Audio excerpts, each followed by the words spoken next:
and we're just encouraged. The big idea for today is God will encourage you so you can encourage others.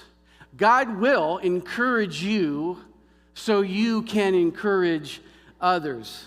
Let's go to Acts chapter 27. If you brought your hard copy or your device, Acts chapter 27, quick review. We've been studying this book for a year and a half. We're on chapter 27, last 2 chapters. We took a break with the prayer series. We did 6 weeks on the Lord's Prayer, and we studied the prayer in our life groups, and then we followed that up with the last 3 weeks of a missions focus and desiring to refocus ourselves on getting the word out beyond our own walls so more people hear about Jesus through missions. We brought in 3 different speakers who are doing all they can on the front lines to get Jesus to more people. And then last week it was mentioned we took this offering to put our money where our mouth is. You guys gave a staggering $21,000 on top of your normal giving. Can we praise the Lord for that? 80% goes to Convoy of Hope to help feed the hungry and get Jesus to more people in need. 20% goes to our Northeast Food Pantry to show our community that we've got their back. You know, your generosity gives evidence of your passion for people to know Jesus. We believe there's a heaven, there's a hell, and there's a hurry. We're on a mission. We use our time, our talent, our finances to help more people know Jesus. This is why we do it. And that's what the Apostle Paul is trying to do in this passage. He's just delivered a large offering to help people in need in Jerusalem. Let's back up a little bit. You remember the book starts with how the church started? The book of Acts tells us this is how the church started after Jesus died and rose again. People started to believe in Jesus. He came back to life. And he started telling everybody that they knew. And people started coming to faith in Jesus. They believed he came back to life. And so churches started developing. And people started coming to faith by the thousands. This is what Acts tells us. This is how it all began. Acts tells us how one guy that comes to Jesus is named Paul, the Apostle Paul. Paul is so passionate for Jesus, he becomes a missionary. He starts traveling to tell more people about this guy that died, and he came back to life. It's all about Jesus. And so he travels. He goes on 3 missionary journeys, and he tells people, and they come to faith, and they start gathering together, and they start becoming churches. And so he's growing some churches, planting churches.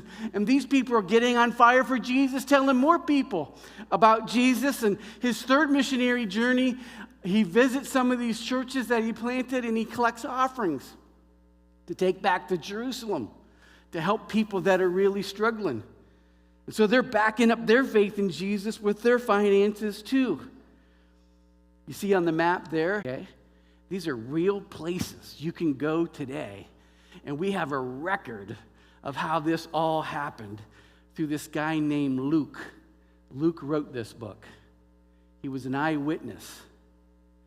Well, Paul comes back from his 3rd missionary journey with this offering to help out. And when he arrives, he's greeted by Jews who have misunderstood his message. They don't understand his teaching that all people, doesn't matter who you are, you can come to God through faith in Jesus. They're like, we thought it was just the Jews.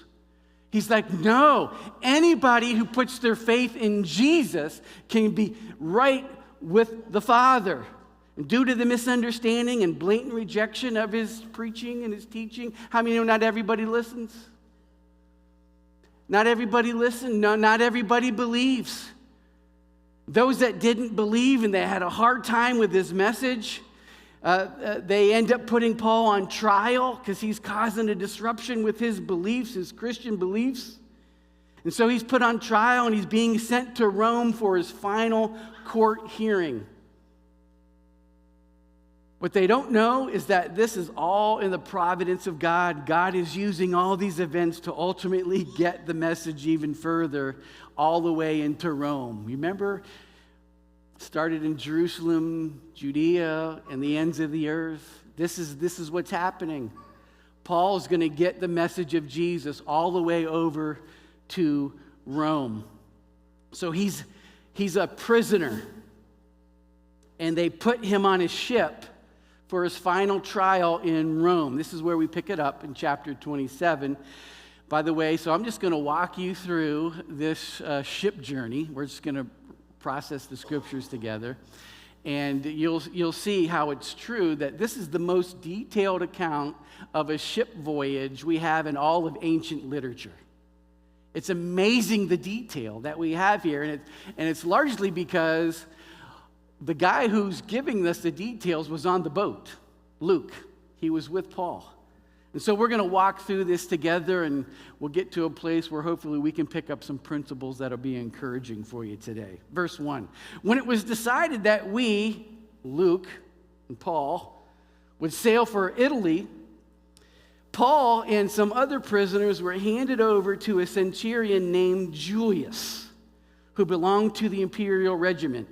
This soldier guy is in charge of the prisoners. We boarded a ship from Adramyttium, about to sail for port along the coast of Asia, and we put out, and here's an interesting, a Macedonian from Thessalonica was with us at Salmone. So they're already having problems with the wind. We moved along the coast with difficulty and came to a place called Fair Havens. Everyone say Fair Havens. That's near the town of Lasea. So even though this new ship is big, everyone is beginning to get nervous.